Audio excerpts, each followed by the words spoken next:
And welcome, ladies and gentlemen, to the Clackamas County Board of Commissioners Business Meeting this October 1st, 2015.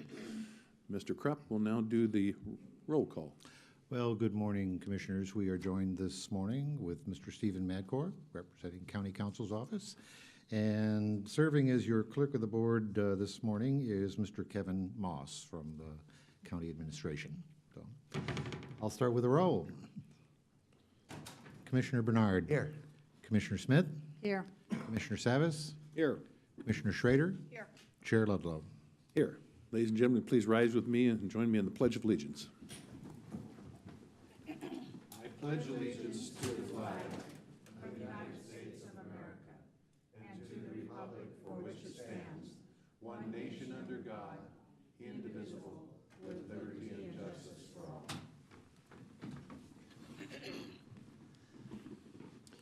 We have a couple presentations, Mr. Krupp.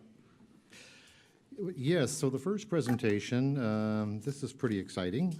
It's about the 2015 U.S. Travel Association's Destiny Achievement Awards, recognizing Mount Hood territory. I'm going to invite Danielle, Cowan, and Jeannine Breshears up to the table to give the presentation. I thought that was your water bottle. That's huge. Those are growlers. Oh, are they full? No, I don't think so. Cool looking. Good morning, Commissioners. Thank you very much for the opportunity to speak to you today. I'm Danielle Cowan. I'm the Executive Director of Tourism for Clackamas County, and our branded name is Oregon's Mount Hood Territory. It's great to be here. It's great because we have a couple of things that we wanted to share with you, both the awards, and in the interim, we have also received our final numbers for this past year, and we wanted to share that with you as well. You can see up on the charts that these are the TRT, the Tourism Transient Room Tax revenues collections for this past year. And once again, we're very happy to say that we've broken all records. And throughout the last 4 or 5 years, we have increased our TRT revenues by more than 35%. So we're very pleased about that. I think it's the efforts of most of our partners out there in our communities who do a wonderful job. And we also are pleased with our marketing and some of the other development work that we've done. And I would like to introduce 2 of my staff here today who are key behind some of these efforts, along with our advertising agency, BPN. They have once again put together a splendid and award-winning program. You might have heard about this earlier when we came, but that was for the state awards. And since then, we have managed to win national awards. And these are, we won 2 from the U.S. Travel Association at the last ESTO event in August. And we've never won them before. No national awards for Clackamas County that I'm aware of in the past. And for such a small destination that is competing nationally with a lot bigger ones with a lot more money, this is quite an honor. So I'm very pleased, and I'd like to introduce you to Jeannine Breshears. She's our marketing manager, and Jared Lyman. He's our social media whiz, and also is occasionally Bigfoot. So take it away. So thank you, Danielle, and thank you, Commissioners and Chairman, for letting us present to you today. So as Danielle said, at the annual U.S. Travel Association ESTO conference, and ESTO stands for Educational Seminar for Tourism Organizations. They hold this conference annually. This year it was fortunate, it was actually in Portland, so we were able to host hundreds of national, state, and local destination marketing organizations. And again, every year they honor the Destiny Awards to destination marketing organizations, and the Mercury Awards are awarded to the state organizations. So for the destination marketing organizations, these recognize destinations that excel in their advertising, marketing, and promotions. And so we were very pleased that the first award that we won was for our best short-term marketing campaign, and you're familiar with what we've done in Austin, Texas, so I'll let Jared go into a little more detail about that campaign winning. You may remember from one of our prior presentations that we showed you the Austin, Texas campaign in our investment market of Austin won an award from Travel Oregon. This time it's a national award, so people keep recognizing the significance of the innovative approaches we're taking to this investment market. In 2015, we capitalized on the prior successes and expanded upon those with using some of our favorite techniques like the pedicabs that were immensely successful in 2014, raised a lot of awareness, got a lot of press. We continued that this year with some additional changes, and again, they were immensely successful. People loved them. People were Instagramming pictures using, about the pedicabs, and had a great time with those. We also used some other techniques, billboards, bus kings, and so forth, which you'll see. Basically, it's kind of like turning the bus into a moving billboard with our branding, and again, getting a lot of notoriety. And the committee obviously felt that our techniques and the adopted between us and our advertising agency BPN were very innovative, and our numbers don't disagree. They're definitely bringing a lot of people and interest to Mount Hood territory, and we're really happy that one of those awards goes for that campaign. Great. Thank you, Jared. The second award we won was for our Best Visitors Guide. So at this point, I'll have Jared go ahead and hand out a sample of our 2015 Visitor Guide. Again, we work with BPN, our ad agency, to create this for us. Many destination marketing organizations work with a media publishing firm, and they do paid advertising. We elect to not do advertising because we want to make sure that we can use inspirational, stellar photography to really showcase all that the diversity is for Mount Hood territory. I'm just showing a couple samples of some of our interior spreads.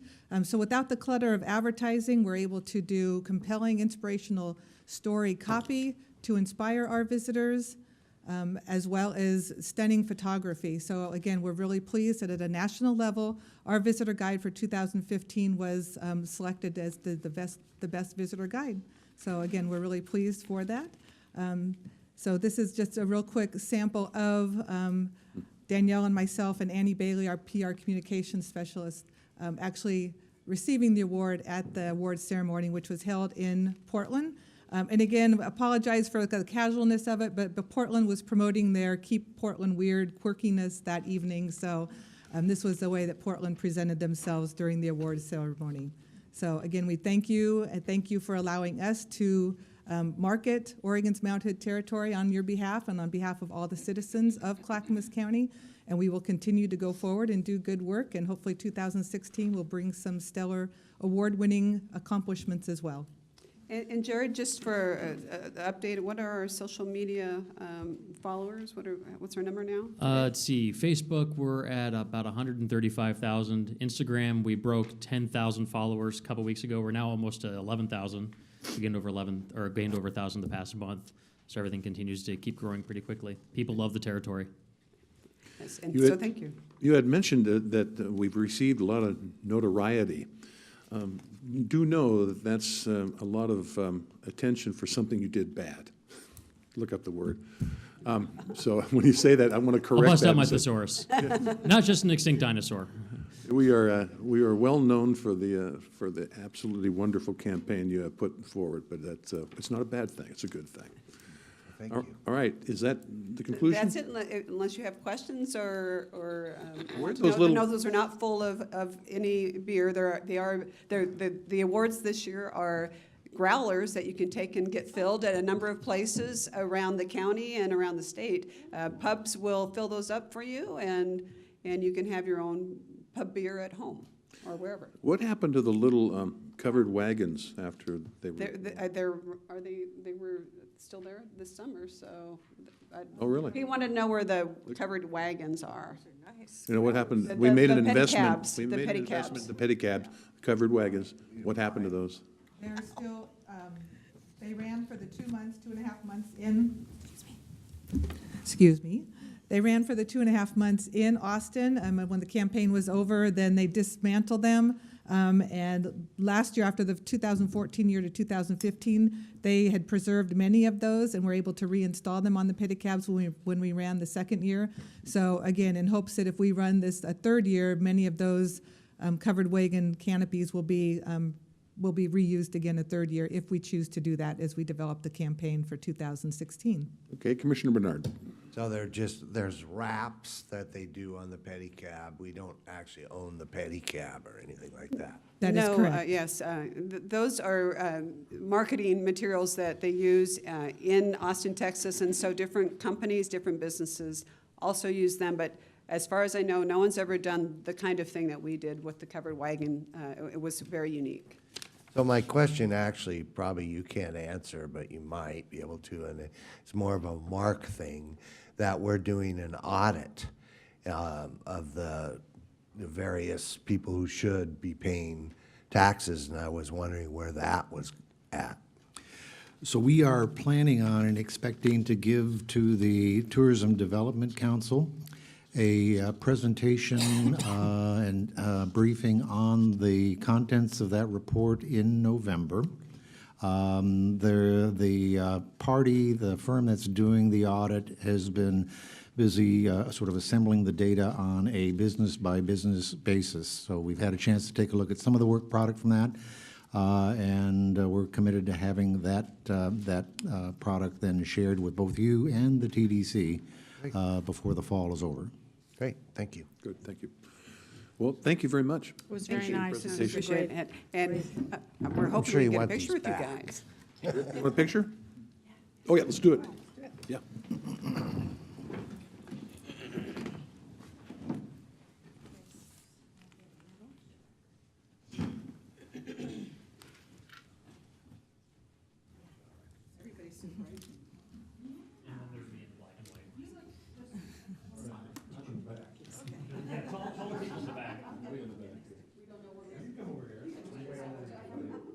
I'm just going wherever I'm told there.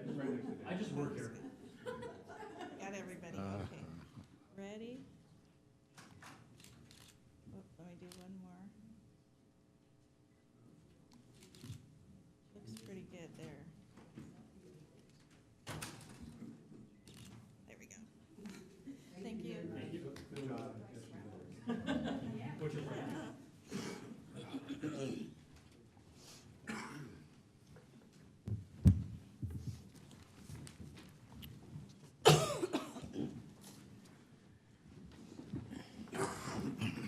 And now, Mr. Krupp, the second one. Yeah, so rumor has it that come October the 15th, that there's going to be a whole lot of shaking going on, or at least a whole lot of imaginary shaking going on. That's the date set for the Clackamas County Shakeout Drill, and I want to invite our own secret agent man, Jay Wilson, Right. up to the table to talk about how we're getting ready for this. That inference was from a presentation that Jay made during karaoke and back east, in which he did a great rendition of Secret Agent Man. Thunderous applause. That's where notoriety comes in. That might be, yeah. So who was the band that did that song? Johnny Rivers. Johnny Rivers, thanks. Good morning, Commissioners, Chair Ludlow, and members of the public, too. I'm honored to be able to make this brief presentation highlighting the work that we're doing in Clackamas County around earthquake safety.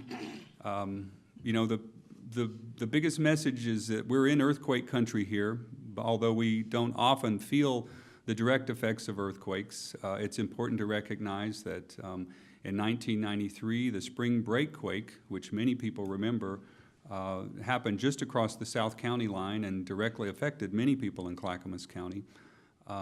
Even though they're infrequent, that makes them all the more dangerous in that they strike with no warning, and often they're completely unanticipated, and we don't think about them every day.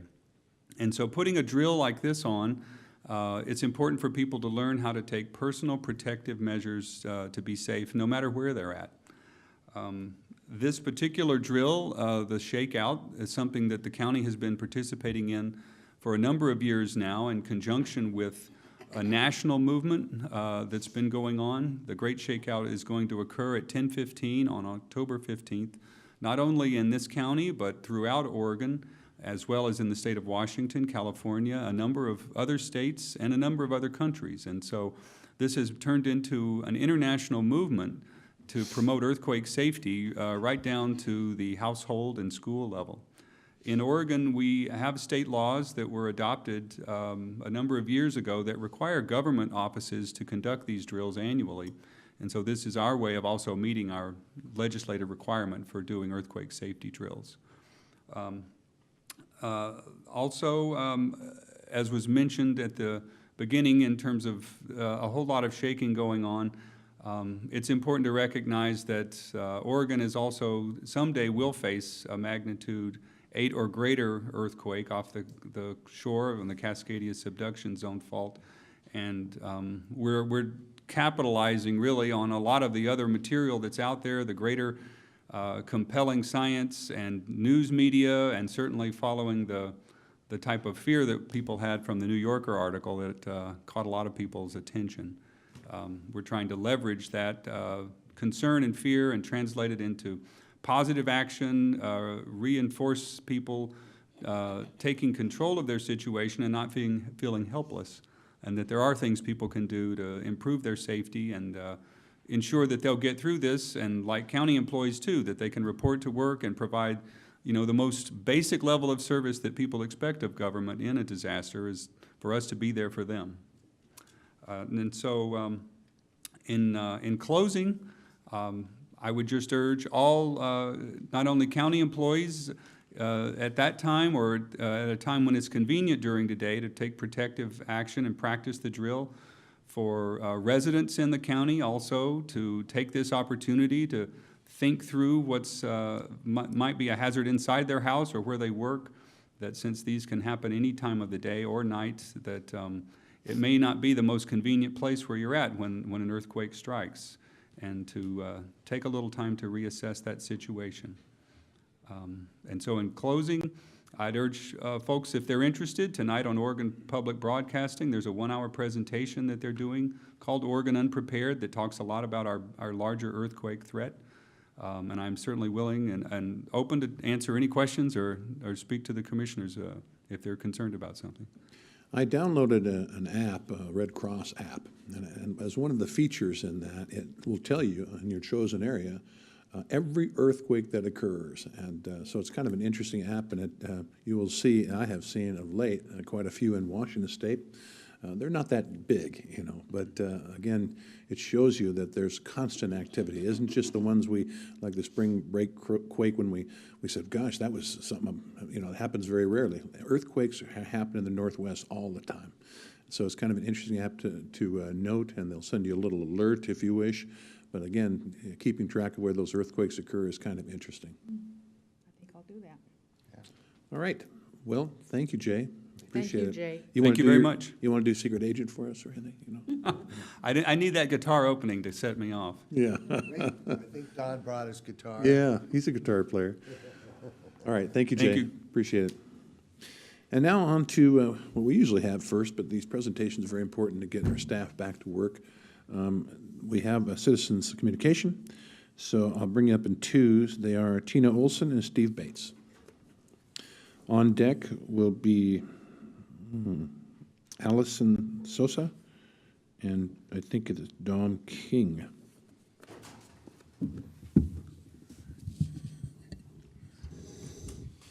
Good morning, Commissioners and Chair Ludlow.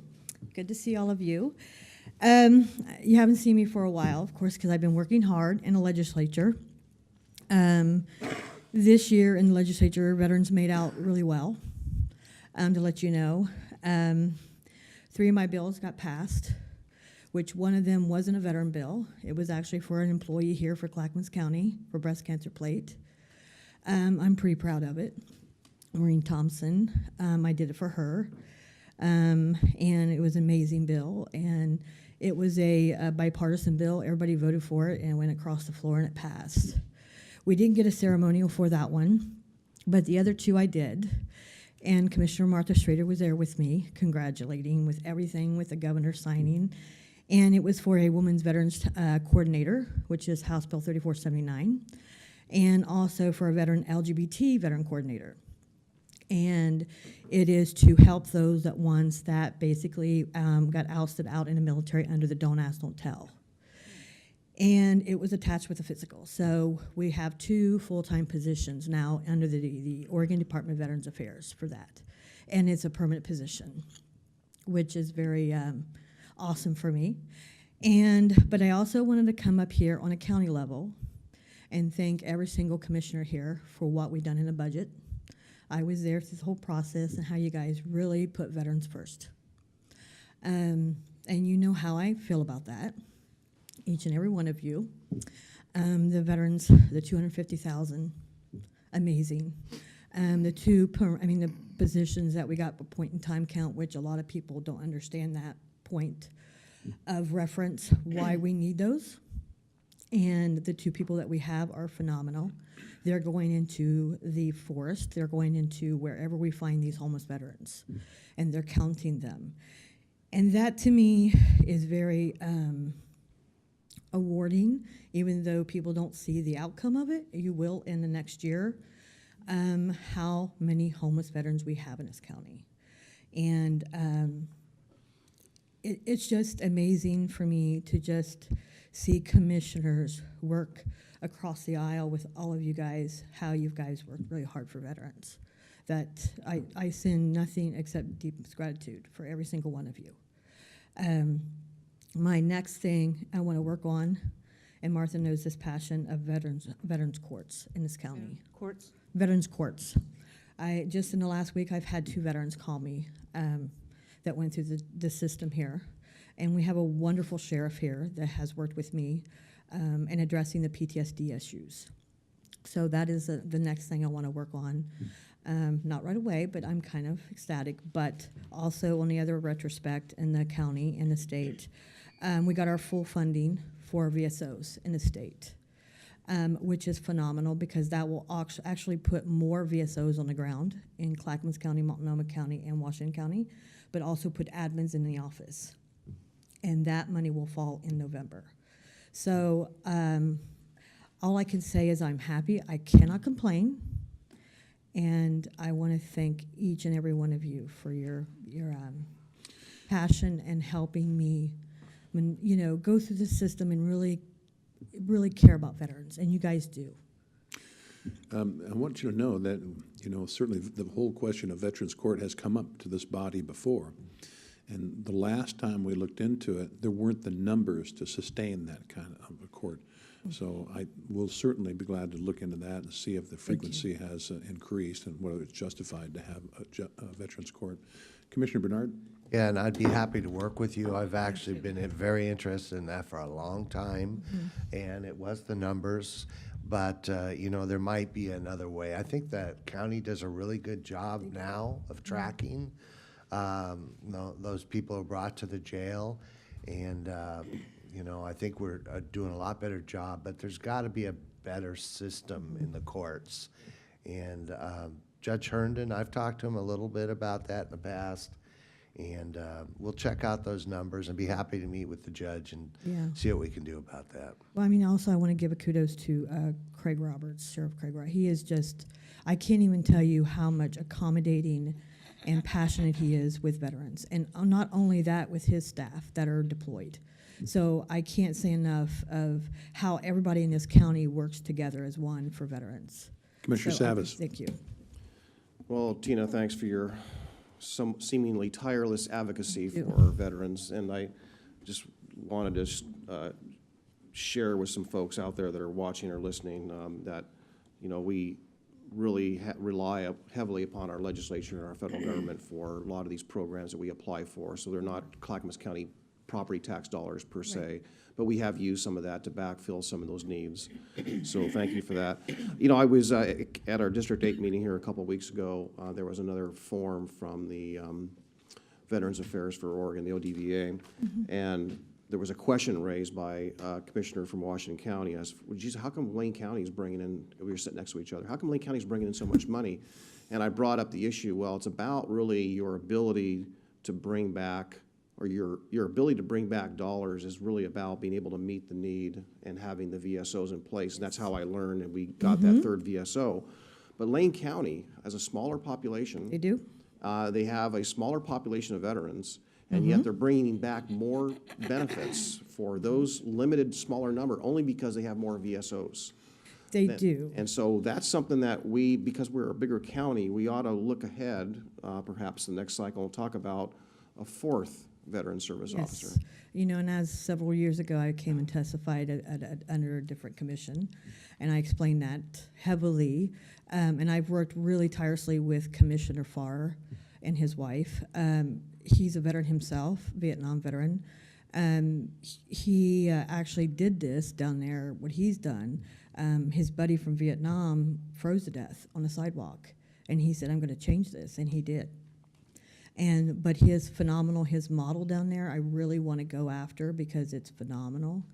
But yes, they do by far, I mean, they take care of their veterans, and they work with the legislature down there too a lot with Representative Val Hoyle. But I do love that model. It's a great model. But like I said, I want to thank every single one of you because you guys do let me advocate. I come up here sometimes and really do, my passion comes up, and everybody knows my passion, but today is just gratitude, severe gratitude with every single one of you for helping me to help veterans in this county.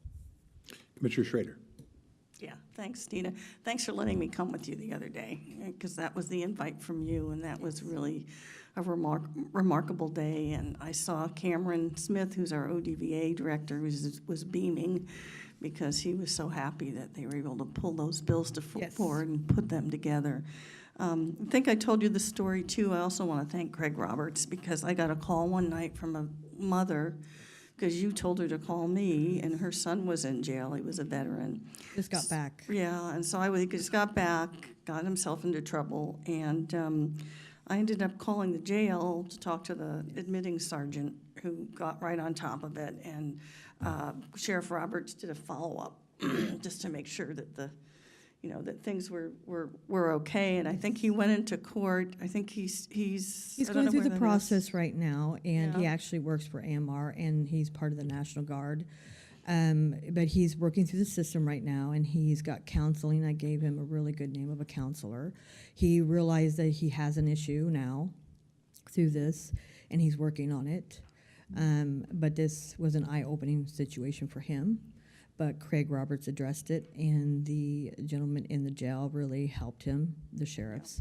So, like I said, Mom felt relieved. She was just really relieved because she was in tears. And I was like, well, no worries. Well, there's always a worry, but we'll make sure that he's identified, because one of the key things to helping folks is identifying them as they're in there, so you know that there may be mitigating circumstances as to why their behavior hasn't been appropriate. like I said, I appreciate Craig Roberts. So, I mean, he's just awesome with veterans. So. And yesterday I had a chance to meet with Richard Swift as well, our new human service director, who's a really great guy. And we were talking about our housing inventory and how they could integrate their services with housing into some of the priorities our Veterans Advocacy Committee is taking on in regards to homelessness.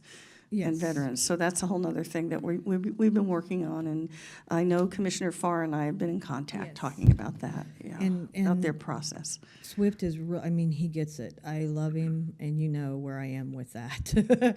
But he is really on top of it, and he gets it. He really does. Commissioner Smith? I just want to say one thing about veterans. It's an issue that I hear on the street.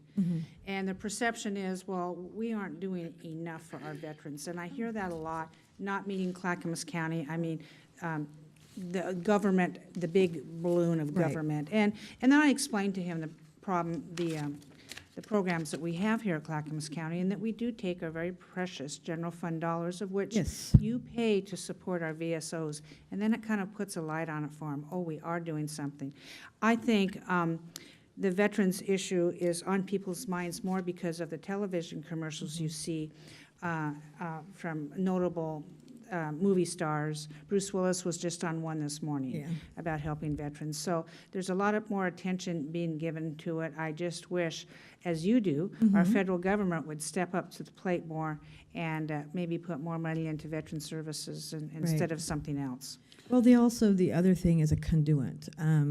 We have resources out there, but as Martha knows, as I do, we're all silos. Nobody connects us. And I work the ground, I know the resources, but everybody else don't. And sometimes it's not about government, it's about resources.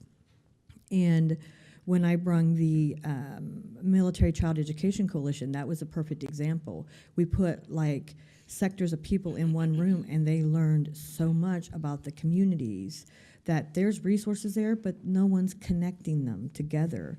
And I've been trying to work with the ODBA with the next legislature of making a conduit to making sure it goes through one area to say, okay, dial this number and this is where you're gonna get help. And I think that's what is really needed, I think. Thank you. Tina, Thank you have been tireless, persistent, and championed Veterans Affairs since I've been here more than anybody in this Thank you. county. So congratulations on that. Thank you for the compliment. It's always nice to get one of those. I appreciate every single one of you. Thank you. Mr. Bates. Chair Ludlow and Commissioners, I'm Steve Bates, a 38-year resident of Boring. I have in my hand a document known as Performance Clackamas. This was adopted by this board September 18th of 2014. It's a strategic plan for Clackamas County. I understand that this plan was adopted by a 5-0 vote. It showed teamwork, strategic plan with goals for the people of Clackamas County. The Urban Growth Report from Metro created certain limitations that affect the goals set forth in Performance Clackamas. The Urban Growth Report actually called for not expanding the urban growth boundary. Without expansion of the urban growth boundary, even Commissioner Bernard said on September the 10th that the prices of real estate are going to elevate and escalate. As a result, the home ownership goal will be affected. There's a home ownership goal in this document, and it will be negatively affected. Middle-class families will not have the ability to experience home ownership because the price of real estate is going up. In addition, a limited amount of land is available for employment, and employment lands not being available means that family wage jobs, the goal for family wage jobs, will be deterred. I understand that Commissioner Schrader was instructed by this commission, this team, to go to IMPAC and vote no on the Urban Growth Report. Instead of following the desires of her colleagues, instead of following the desires of her team, she voted yes. She voted for Metro and against Performance Clackamas and the good people of Clackamas County. She violated the trust of her colleagues and her teammates to save Metro's trust in her. Commissioner Schrader, in her own words, said it was a matter of trust, and if you check the context of her statement on September the 15th, it had to do with the trust of the people of Metro. When additional discussion occurred, Commissioner Schrader said that she would resign from her impact post. There has never been a problem solved by quitting. Quitting is not standing up for Clackamas County. Clackamas County is afforded autonomy by the state constitution of the great state of Oregon. As our elected officials, each elected official should be extolling the virtues of Clackamas County and not embracing the principles of Metro. Thank you. Commissioner Bernard.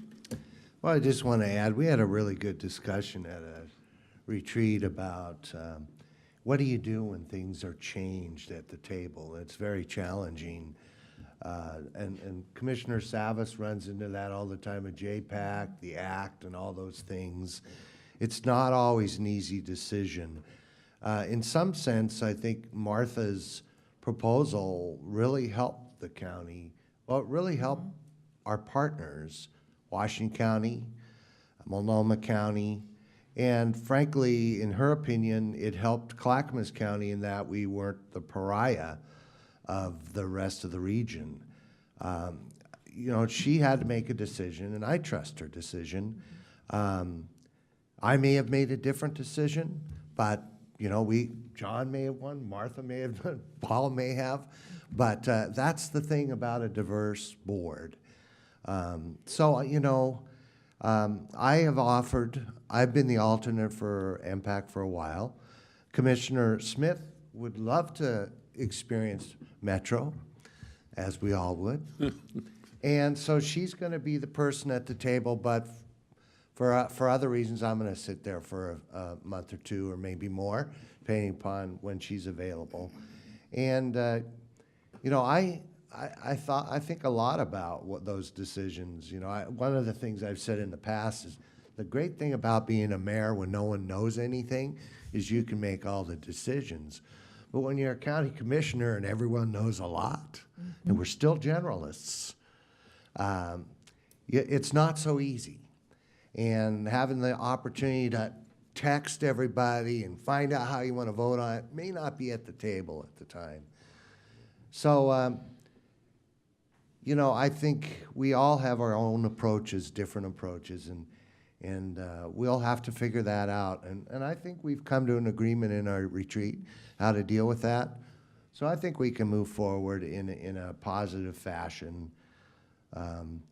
And so, you know, I'm excited about the opportunity to be at that table a little more. It's been a long time. Martha's been there a long time. And I'm sure that Commissioner Smith is also very excited. Commissioner Savas. Thank you. Well, my comments are kind of going to build on what Commissioner Bernard just said, but just taking out this particular issue and putting that aside for a moment, I think there's a lot of things that the county endeavors and different tables and opportunities, issues that come before us, that sometimes we find ourselves in conflict with our own goals or conflict with the system and the regional government systems, and we're part of that, you know, as you look at all the bodies, that we're in conflict, state law, land use, our goals, and even this morning in our C4 subcommittee meeting, we were really talking about that a little bit. And I think we need to understand what the large goals are for the region and make sure our goals are somewhat in alignment, and that's going to take a lot of work. But I will say that at a table, when you're at any discussion, even as a Board of County Commissioners, and there's an issue before us, and that things are very fluid, they're dynamic, and they change. And I would say that in general, that if we have a position on a particular matter that's very complex, and there's one or two or three particular details that are identified, if they're really actually identified as we have a position on this because of these three things out of several hundred, let's say, that those ought to be identified, and we ought to have a working relationship not only with ourselves but with whoever is around that particular table, that we ought to have the understanding that why we take a position, not just that we take a position, and have that better defined, so that if we rectify those at a regional table or whatever table it may be, that if we can actually solve those, then our position will change, because that's the rationale for why we took the position. I think that is the definition and the process and the layout that we ought to have working here as a commission in a teamwork environment to take to other areas. And that takes a lot of thought and a lot of strategy. And I think that the meetings ought to be queued up in such a way that we're not just taking a position, but we have the rationale understanding of what that may be and what we're going to lobby for and work towards. And that's a generalization. And I hope that people, yourself as well, Mr. Bates, would see that as well, that saying, whether you're negotiating, we're not negotiating here, but whether it may be that there's reasons for whatever positions we take. And we hope that. Does this mean anything then? Oh, absolutely. I hope so. That was my first point. My first point is that, we could talk about marijuana, how marijuana affects that, how perhaps our industrial land position on industrial lands. All those things are so terribly important. May I finish? I see you're anxious to speak. But I truly believe that, and I always point back to those goals, right? But those goals are high-level goals, but there are so many. If I wanted to if I wanted to take everything we've done in the last 3 months as a commission and put them against those goals, there are a number of things I think that we're in conflict with. And that might be a personal opinion, or that could be an action that we all agree on that at times conflicts with that. And so, you know, happy to dialogue about that, but I think that those operating principles and if we can work and take from our retreat Friday and work together better and actually have a very thoughtful discussion about all those particulars of whatever the issue may be, marijuana, land use, urban reserves, urban growth boundary, the UGR, so many things. If we can do that, I think we'll be a better team. Commissioner Bernard. I just want to add that one of the things about the Metro table that I've seen occur just about every meeting is that something new is right in front of you when you walk in the room that we know nothing about.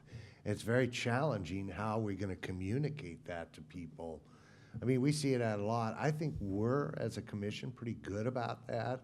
Sometimes we really try to give notice, but Metro sometimes is not so communicative. So, anyway.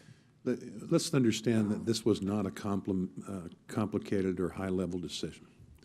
The question before this board was how to direct our representative on how to vote on Metro's plan not to increase the urban growth boundaries. It's simple, yes or no. So there were some other nuances that were added and altered, but ultimately the entire question had to do with, do we or do we not agree with Metro on not expanding the UGB? And I think that, you know, we can talk about discretion, trust, et cetera, but I believe that when this board orders one of our commissioners to vote a certain way on a representative committee, they need to do that. So thank you for your testimony today. Thank you. All right, next are, well, I pronounced your names probably wrong. So last name Sosa, I think it's King. I'll probably wrong. Okay.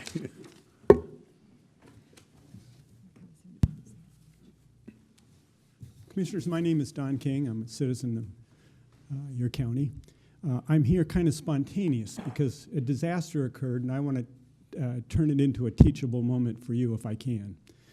Your Development Services Building had a hearing on changing a zoning.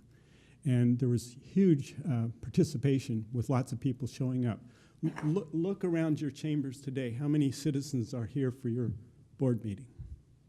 Not very many. Okay, but if what happened over there gets notorious, it'll get even worse. Because you have a whole bunch of citizens over there that got turned out of a room because there's not enough room for them. And among many unplanned things, they said that there's no other building around here that holds more than 75 people, which was the fire marshal's limitations. This room holds more than 75 people, and they said it didn't. But the teachable moment is you want citizen participation. So you have to get on top of issues like that.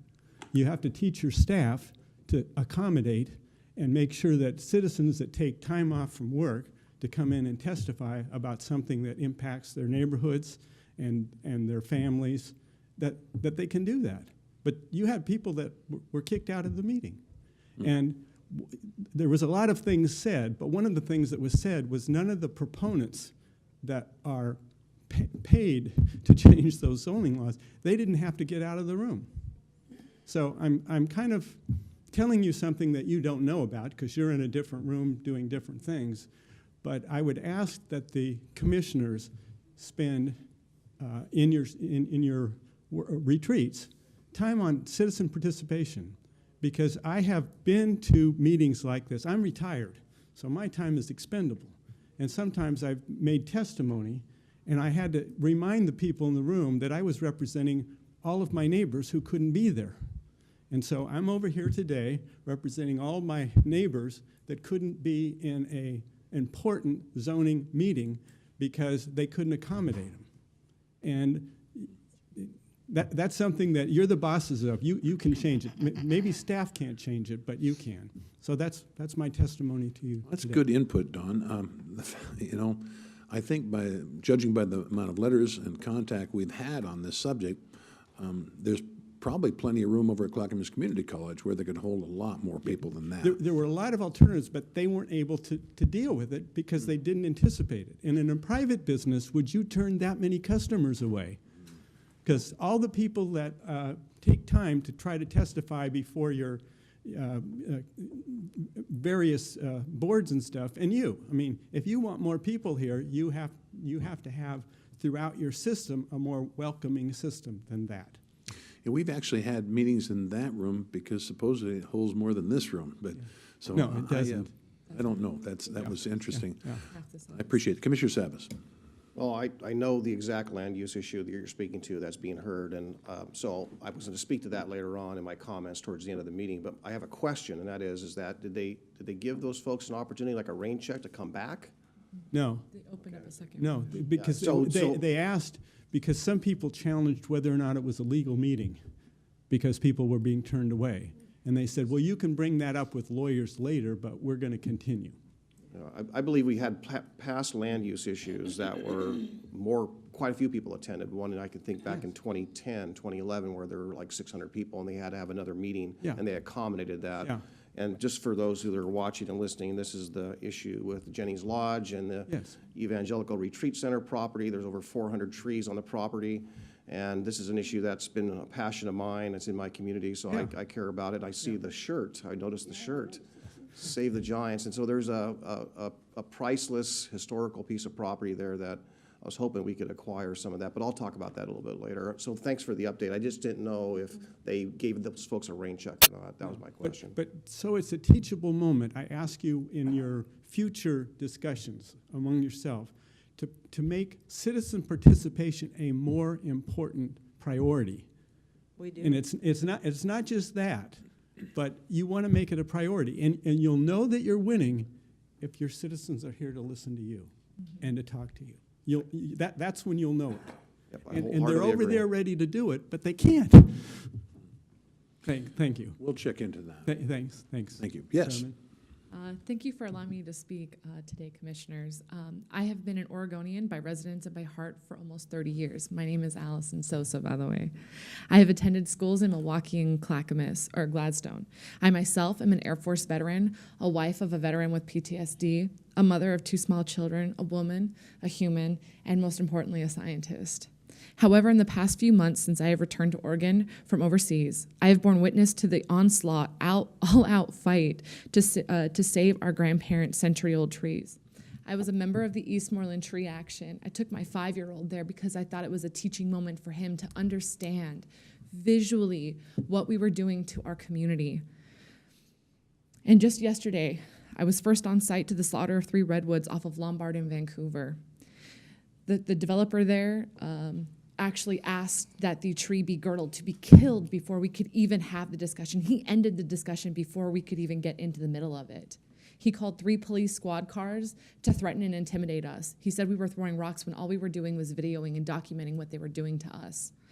I ask, I beg, and I implore you, the world leaders here on the local level in Clackamas County, to pay attention.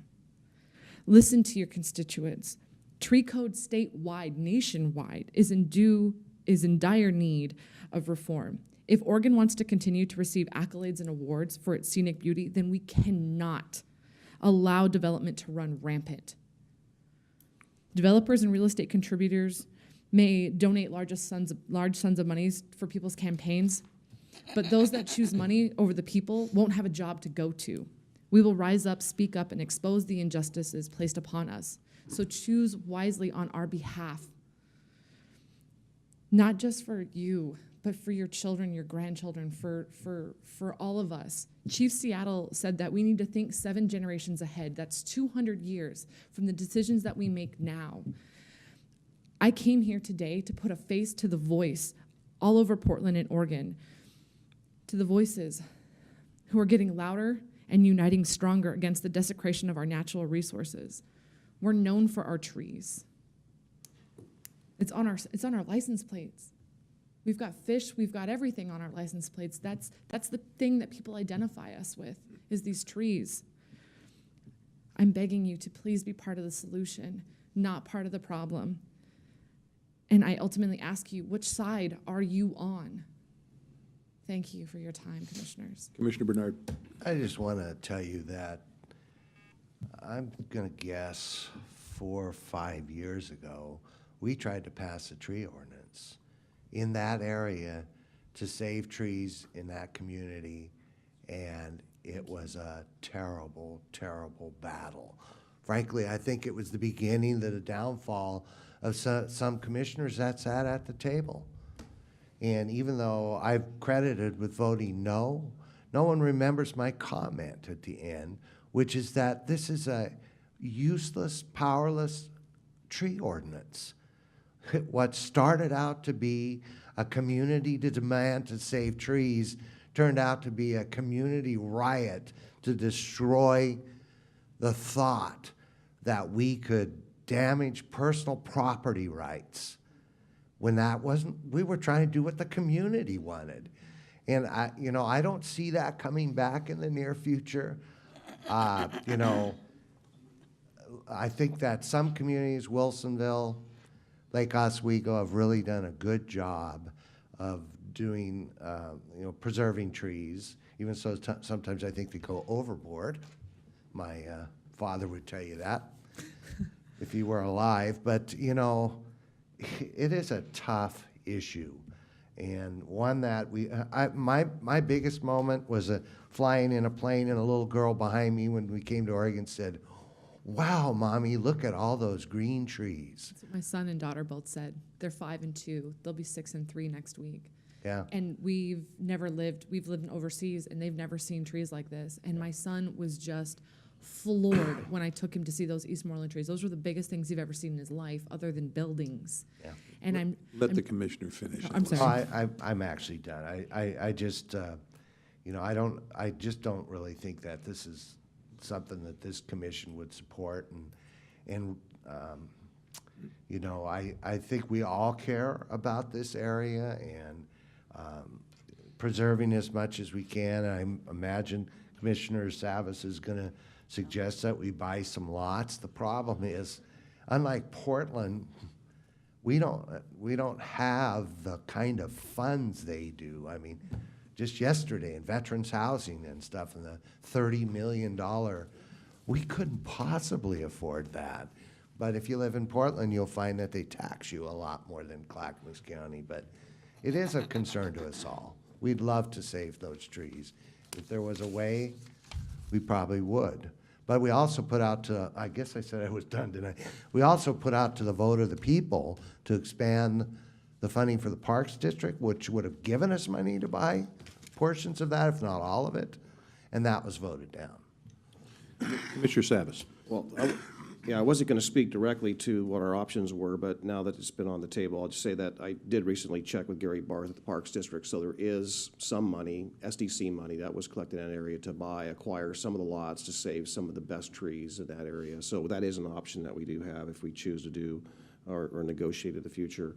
But what I did want to say, because to the earlier conversation with one of the earlier people who spoke, was that here's another conflict. Here's another conflict of principles that we have in the area, metro and the counties and the cities, a belief that we need to preserve some of the quality of life. We need to do all of these things, but yet the zoning that we have in place today and some of the things that we actually approved here at the county is in conflict. So that as people say we need to preserve this and preserve that, I said, well, we're not going to do that if the zoning that currently allows some of these activities to take place, where the zoning is really not representative of what the community is or representative of what it stands for. 8.5 or R10 is 8.5 or R10.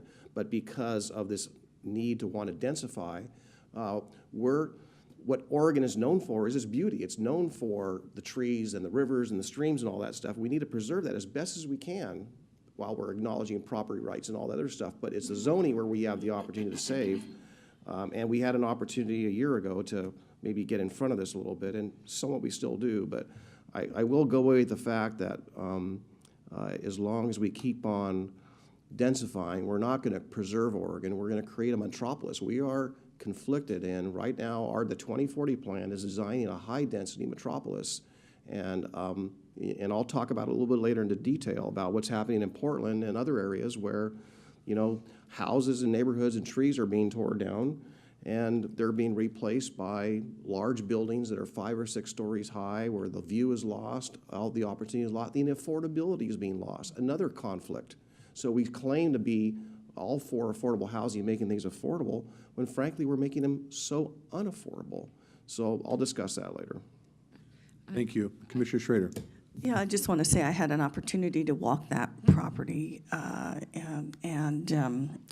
agree with Commissioner Savas. I'm hopeful that with our parks folks, we can potentially buy some lots and have some of that area saved, because it's been quite contentious, and it does seem a shame because it's a beautiful piece of property, and yet it's been, I think it has been outright purchased, has it not? Not yet. It's Not still yet, contingent so upon it's still contingent, so we'll wait and see on that one. But having visited it, walked it, looked at it, it would really be a nice amenity for the community I'm just saying, as open commissioners, space. thank you all for your feedback. This is a discussion that I'm just trying to have with you, that this is something that is going on, that the people of Oregon and Portland are really getting behind.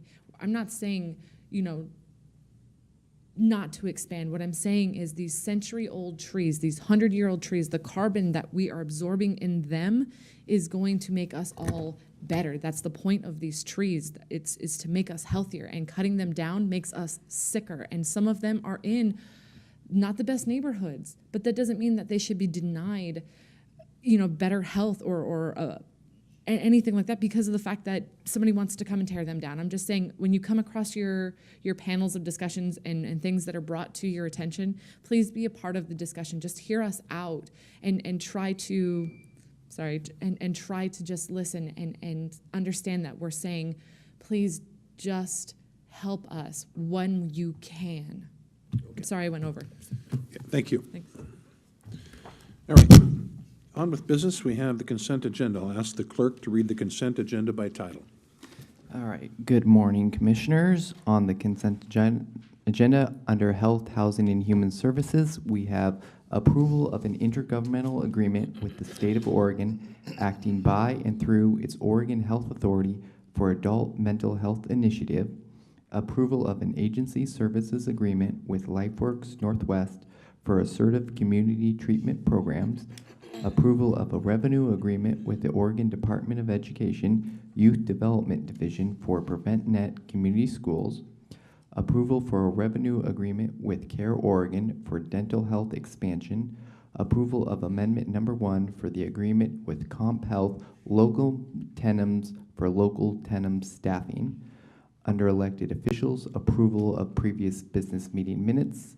Under administration, a resolution evaluating diversity, equity, and inclusion in Clackamas County. And under our juvenile department, approval of a grant award through the Criminal Justice Commission to enhance the Clackamas County Juvenile Drug Court Program, and approval of amendment number 2 to the intergovernmental agreement between Clackamas County Juvenile Department and Multnomah County to increase capacity of assessment and evaluation beds. And that concludes the consent agenda. All right, Commissioners, you want to pull any of those items? I'll entertain a motion. Move approval of the consent agenda. Second. Commissioner Bernard with the motion, Commissioner Schrader with the second. Further discussion? All right. All right. Commissioner Bernard? Aye. Commissioner Smith? Aye. Commissioner Schrader? Aye. Commissioner Savas? Aye. Chair Ludlow? Aye, passes 5-0. And now, our county administrator has been gone for a bit at a professional organization meeting, so it's time for his report. Well, so I'm back from the ICMA conference in Seattle, and it was very productive. The sessions there focused a great deal on performance management, which fits right into the dialogue and discussions we've been having with Performance Clackamas and managing for results. So that was quite interesting. Also listened to a number of sessions related to efforts ongoing throughout the country regarding diversity, equity, and inclusion, and learned about some of the activities that other municipalities and counties are undertaking in that regard. I have a couple of items of some good news for you to share.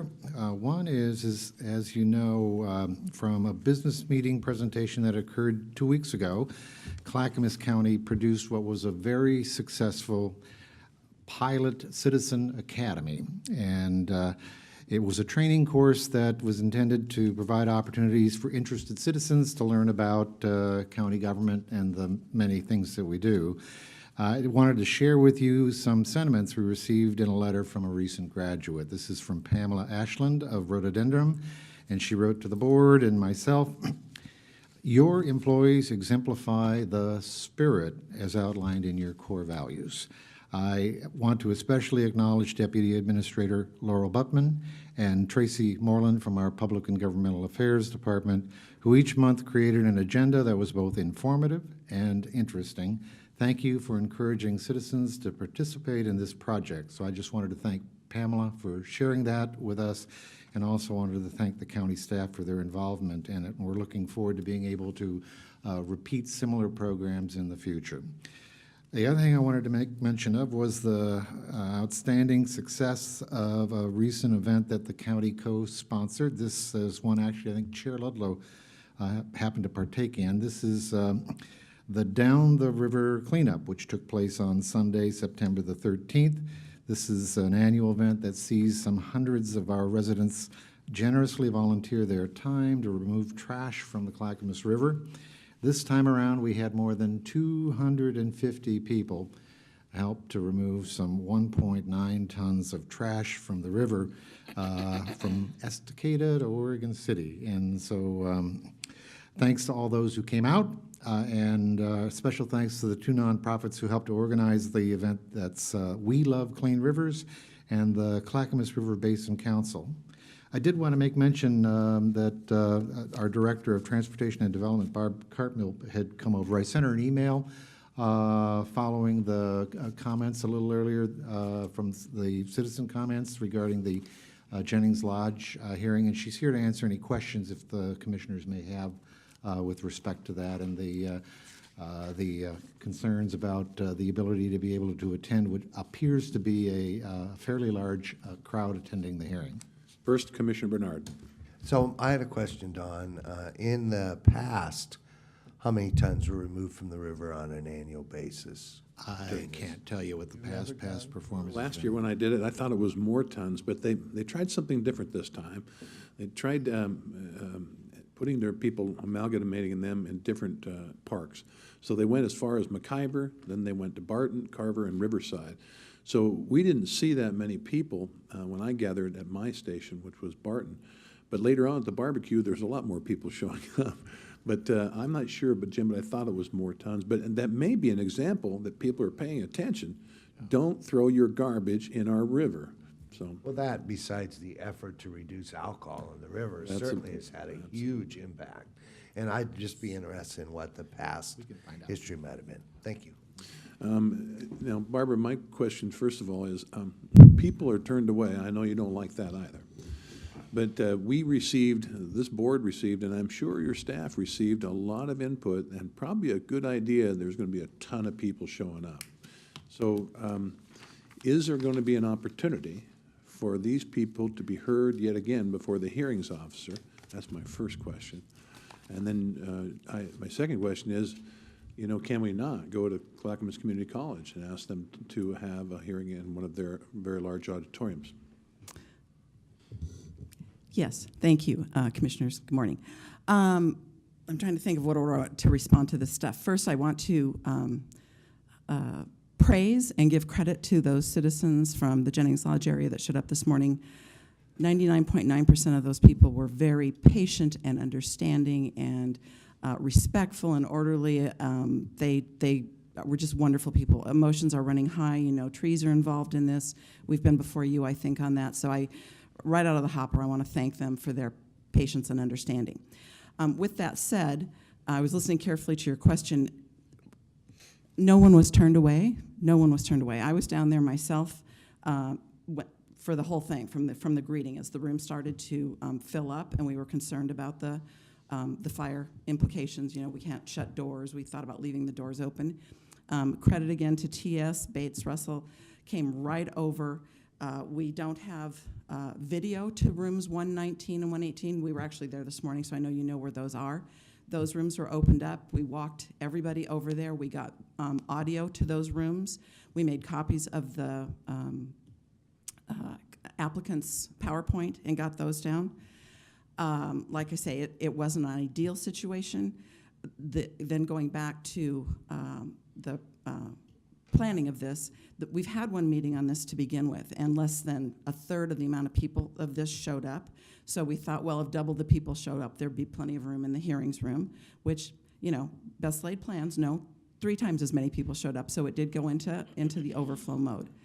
In response to this, I've met Jeff Jorgensen again, came over. We responded to this, I thought, very quickly, and he and I have in the interim, much as you have up here, I believe you've got TVs in some overflow rooms for when council has that happen. We're going to have a video setup put into 118, might be 120 and 119. I forget what the numbering is over there. But the 2 rooms that open up in the middle, so that we'll be able to do audio feed over there. We do try to plan for large meetings, you know, on some of your marijuana issues. We've gotten the Abernathy Center planned for that when we're anticipating it. Yeah, it just overflowed a little more than we anticipated. Well, but no one was turned away. Okay. And we were shuffling them in, I was bringing them back. I'm sorry. Let me just clarify again. Sure. Those people that were in the overflow room that got to hear the audio, they did not get an opportunity to testify. It's going on right now, and they will. If they're ready to stay, it's going on right now. I came over just... So are people leaving from that meeting and allowing other people to come in? We bring them back to the hearing room, yes. Okay. Commissioner Savas?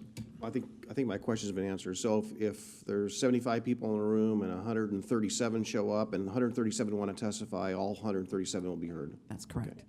Okay. Unless through the hearings officer process, he continues it or something like that. But as far as, you know, if it goes straight through, we're lined up for that. We got them all to sign up. We've been talking to them about written comments. Like I say, they've been delightful. They really have. Commissioner Bernard? So one of the possibilities, if that all the people aren't heard, then the hearing would be continued, correct? Possibly, I imagine. I don't know what he'll do. Like I said, I'm not there, but one thing the normal process. One thing I want to note is that just this week, or it might have been last week, it's hard to remember, the sheriff and the auditorium in his building is going to be completed. We funded that, and that's a bigger auditorium.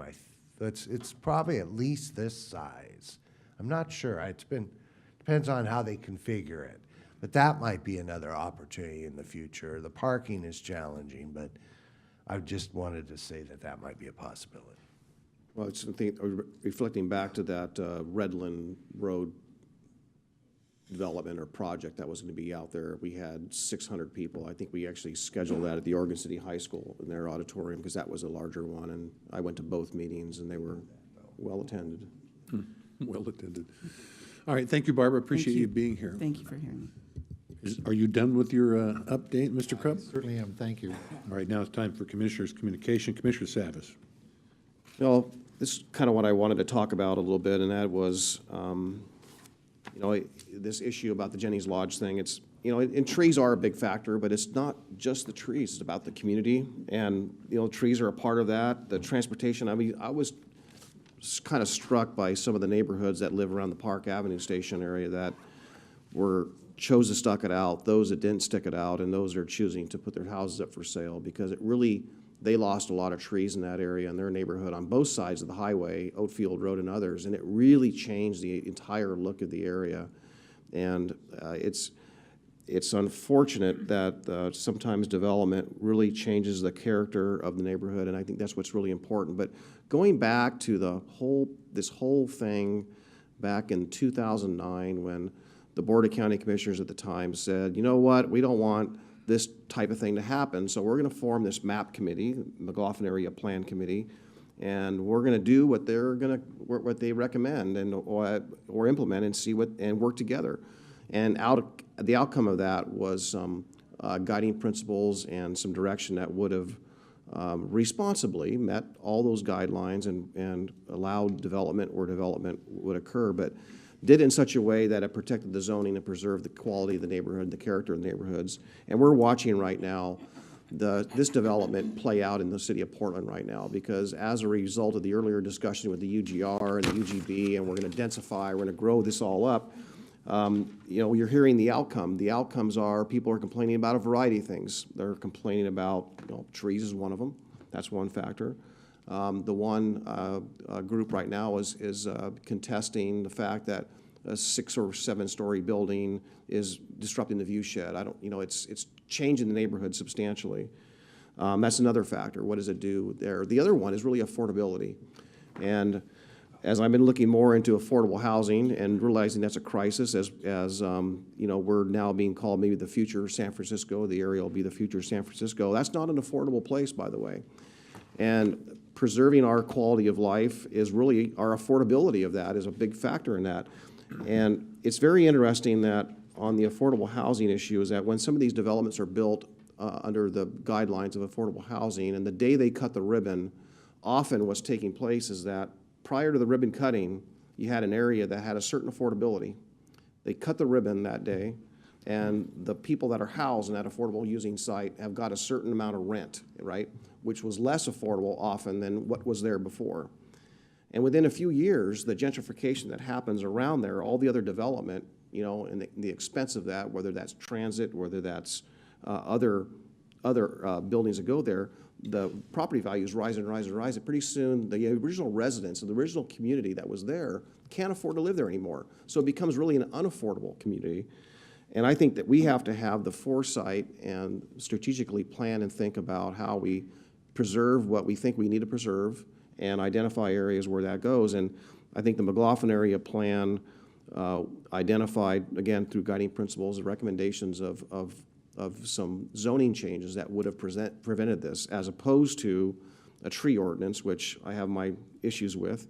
But if you look at that tree ordinance, which is pretty ineffective, I think people are being very critical of it. The very people that advocated for it, again, we talk about conflicts. I mean conflicts, not that people are fighting, but viewpoints and policies that don't mesh with one another. That's what, when I say about conflicts today, that's what I mean, that our policies sometimes don't mesh. And we have to protect, I think, the value and what people envision in the county. And Clackamas County is a beautiful place to live.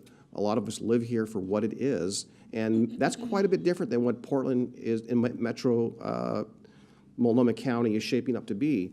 And traffic and density and all these things are things that erode that away. So careful planning and careful policy crafting can protect that. And I, for one, want to retain the beauty and the character and the look of what Oregon's all about, and Clackamas County is a reflection of that. So that takes place here.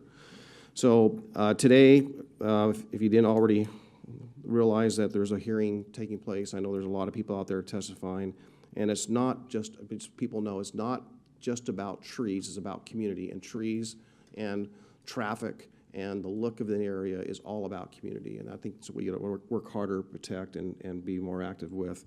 And, you know, at some point in time, you know, maybe in the near future, again, I checked with Gary Barth with the NCPRD, there are monies that could acquire lots that we have currently in that area. So the monies are there, and then perhaps the opportunity will be present itself here shortly if the board's willing to look into that. And that's what I have for today. Let's just kind of keep the quality and the beauty of Clackamas. Let's try to preserve as much of that as we can. Commissioner Smith. Thank you, Mr. Chair. Excuse me. I would like to give a shout out and congratulations to Barbara Iverson. She is one of the owners of the Wooden Shoe Tulip Bulb Farm just south Clackamas County. Beautiful tulips. It's a big festival they have every year. She is being given the 2015 Agriculturalist Award by the Oregon Farm Bureau. Congratulations to a multi-generation farm family out there. I had the distinction of speaking at a Boy Scouts flag retirement ceremony last Friday night, and it was just really a wonderful experience, very heartfelt about our liberties and freedoms and the meaning of the clouds of the flag. And the Scouts are certainly a group that that represents those feelings. What they do is they take very old flags that are in disrepair, and they actually rip the white stripes separate, the red stripes separate, and the stars separate, and they have a bonfire, and it's a very distinct procedure and ceremony that you walk up and you put that flag in the fire. Also displayed were the 6 American flags since 1777, which actually had a little green tree on it. Oregon would have been proud of that. And so I learned a lot. I was able to participate, and then I met a World War II veteran who had fought in 4 wars, and he is still there. As was said earlier, I've been appointed to MPAC. That stands for the Metro Policy Advisory Committee about land use. And I attended my first subcommittee meeting this morning with Metro and C4 on that.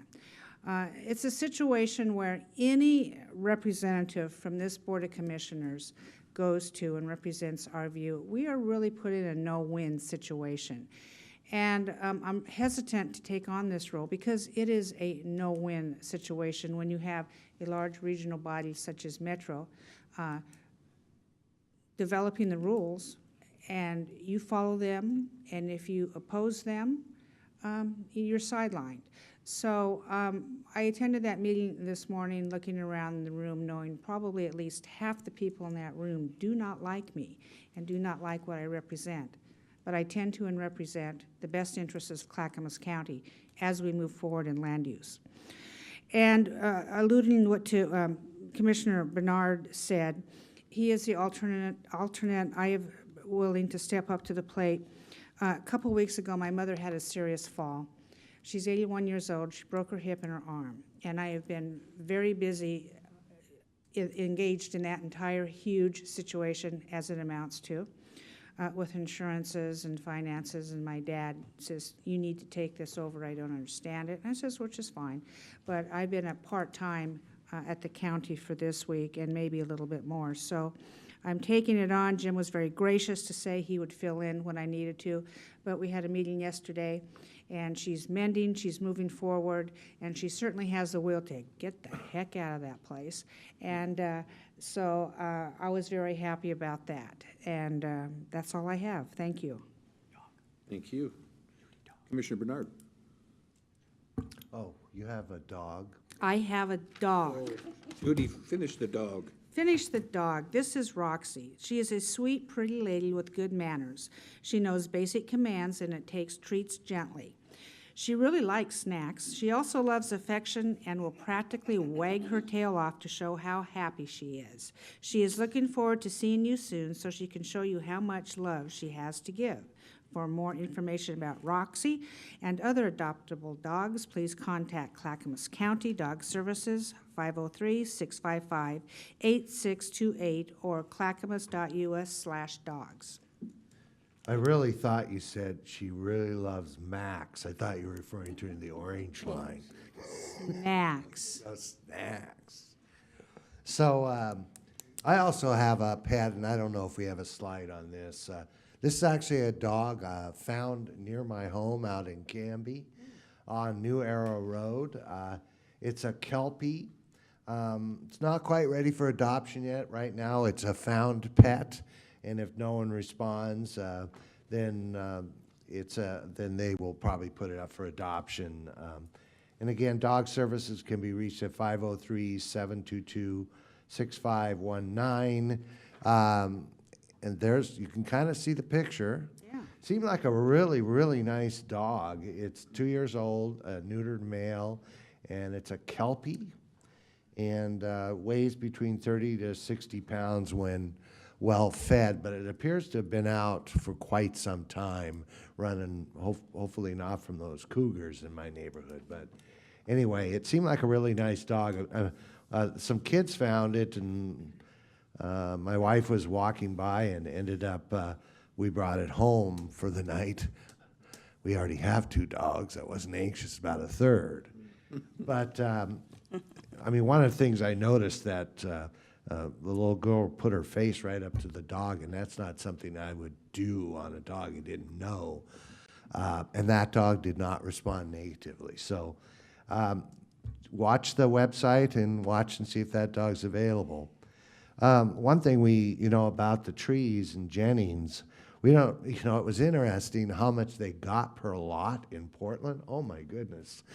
I don't know what lot prices are. It'd be interesting to find out what a lot price is and see if there's money to afford that. But that also would mean that we'd have to put other things aside that we're going to invest in Jeannines. But I'm certainly interested in that discussion, I suppose. We don't have anybody from South Park, as far as I know, who's willing to step up and donate money to that cause.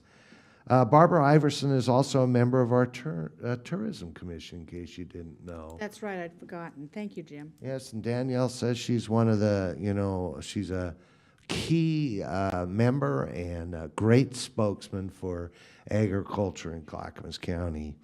Last week, I believe it was last week, I had an opportunity to be part of the Justice Reinvestment Grant Committee, where we reviewed a number of county grants for public safety, community corrections, different areas and that people are planning on investing their money. Clackamas County will get a substantial amount of money, one of the larger ones. One thing to note about a comment that Commissioner Savas made today, Lane County also sends the most people to prison than any other county in the state. And that was pretty surprising. I had no idea. And that, one of the problems with the Justice Reinvestment Grant Committee grants is that I'm not so sure they're going to be here next year, because the prison population continues to climb. One of the biggest areas is women. More women are going to prison, and my understanding is that there's a tipping level of about 3 to 7 women, and then we've already gone over and we'll have to open another prison. And opening that prison is very, very expensive. I mean, we have a prison that could be used, but it hasn't been used for a while, and then staffing and all that, it's very, very expensive. So we got to keep watching that. Clackamas County is about a little higher than in the past. I mean, not by much, but not at the anticipated growth that would have occurred had the legislature not changed some of those laws. About midnight last night, a lot of marijuana stores opened up, but none in Clackamas County. I believe we had a 9 o'clock opening, and I drove by the Maritime one on McLaughlin this morning, noticed at 9 o'clock its lights were on, so there was no giant line outside of the Maritime. And I don't think that the anticipated attendance at some of these places was that huge, but I don't know if you've seen the map in the paper about marijuana facilities in Portland. Wow, I am shocked. There's hundreds, I think 156, I can't remember exactly. That is a lot. And talking to somebody this morning about Hawthorne Boulevard, which used to be a great place to eat, drink, enjoy your neighbors, is now mostly marijuana stores. So that's interesting. I think that we have this is one of the toughest land use issues this commission will be challenging over the next few months, and we got to be careful not to make a mistake. And that's not easy. So we're looking to a lot of other people. We're looking to AOC and what other counties are doing. We're looking to our neighboring counties and see what they're going to do, and you know, try to come up with the best solution to resolve this problem. And like we said before, we all voted no, and so we know what the voters said, and we're going to you know, listen to the voters and make sure we preserve the way of life. Tree cutting is important. Marijuana store or grow next door is also important. So we got to be really, really careful to do this right. And I think we're all investing a lot of time in figuring this out. And one of the things, one of the comments was that the voters voted on Measure 91 and the legislature changed it. Well, actually, if you look at the legislature, the changes were more restrictive except for one area, and that is that marijuana is a crop. And that's where the rub is, I think. And then again, we're waiting for OLCC, and we've had some discussion on what OLCC is going to do. And we've also heard about boring some industrial sites that have been leased already for marijuana grows. I think that was a big mistake by the people who leased that property. They took a big gamble. And marijuana's a gamble anyway, but renting huge buildings to grow marijuana might be a challenge under the new regulations that could come out of both Clackamas County or OLCC. So just to those people who are out there looking at renting buildings to grow marijuana in, do it cautiously. Thank you. Good point. Commissioner Schrader. Well, let me start a little bit by talking about workforce and jobs, because as many folks know, I serve on the Clackamas Workforce Partnership, and this is the group that gets together with our business community and our human services folks to get people skilled up so they can enter into 21st century jobs. I'm going to be talking about that on October 8th at the Lake Oswego City Hall. That's 388 Avenue with Representative Ann Leininger and Councilor Joe Buck, and that's going to start at 6 p.m. because sometimes people don't realize that the county does have a role in education, particularly in the workforce arena, and we are really important players in that, particularly when it comes to helping barriered workers get back into the workforce system. And I'd like to talk a little bit about economic development, because I also serve as the liaison to our Economic Development Commission. As many of you know, they've been a very active commission, and together we have done outreach to over 100 businesses this year. And what's the point of that? The point was to go out business to business and find out what their needs were, what their expansion needs were, what their transportation needs were, and what were processes and things here in the county that we can do better to make sure that they have an opportunity to stay here and expand. It was largely positive, and our Economic Development Commission is going to go ahead and give a presentation to the board sooner than later, as well as take a look at what their 2016 work plan is. I'm hoping that it also includes continual outreach to our businesses, because you really can't have policies that are pro-business unless you actually talk to the folks that are trying to run a business. And as somebody who ran a berry farm and a farm for a number of years, I know how that works. In terms of economic development and jobs, I'd like to highlight a few of the projects that we as a county are working on. Probably the biggest is the Willamette Falls Legacy Project, and that is a partnership with Oregon City Metro and the county. And indeed, our work at the county enabled this project to get an additional $7 million to move ahead with the Riverwalk and the design. That's going to be a big, huge economic driver in this county. The expectation is it's not only going to give access to the community for the first time of 100 years to the river, it will be a huge job creator, and our economic development team is working on that. The other piece we've been working on with Commissioner Smith is the Willamette Falls Locks. It's called Unlock the Locks, and West Lynn is very interested in having that happen as they look for development that works in tandem with the folks over on the Oregon City side of what kind of jobs would be created there, and not only the jobs dealing with whether it's media or some of the new 21st century kind of jobs that are opening up, but actually tourism possibilities there. The Milwaukee industrial development land, we've been working with the city of Milwaukee because they have underutilized land in that area, industrial land, and we're trying to figure out with them what the highest and best use is. And so we've had preliminary conversations with folks from our university systems to see if we can get biotech and research technologies there as well. Happy Valley, we're working with them on Eagles Landing with hopefully a healthcare presence. As many people know, Kaiser is there.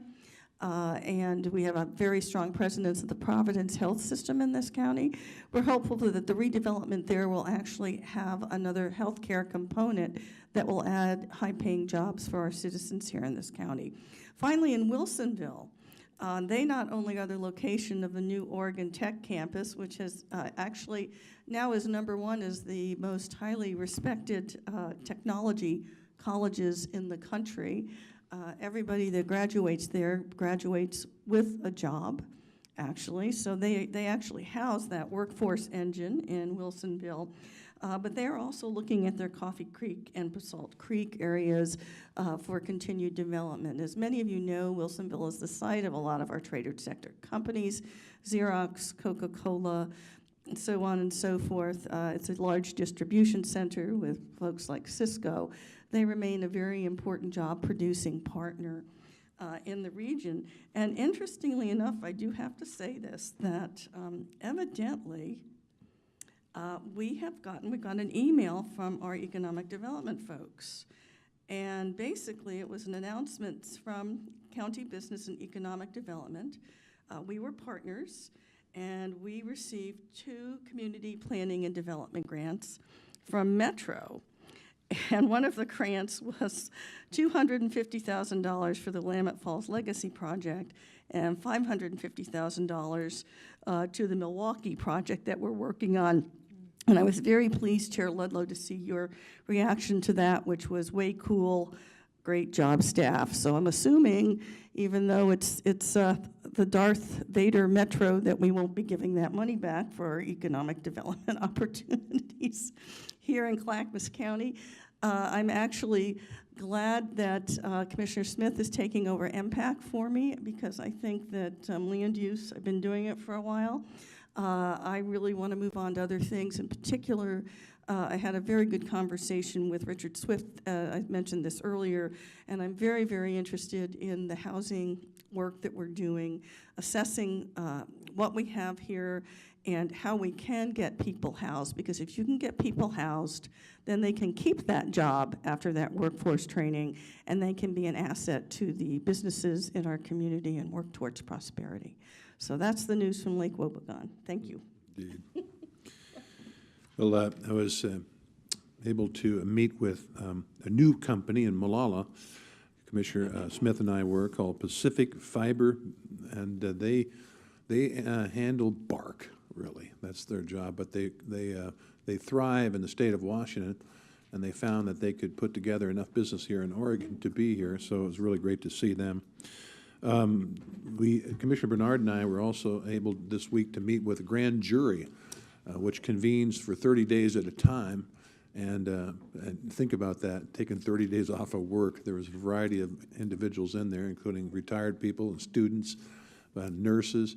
But it was interesting to sit and talk with them about the function and what they encounter in one of those, because they have to go to Oregon City for 30 days and find parking, but evidently they're given some of that too, so it was nice to meet with them.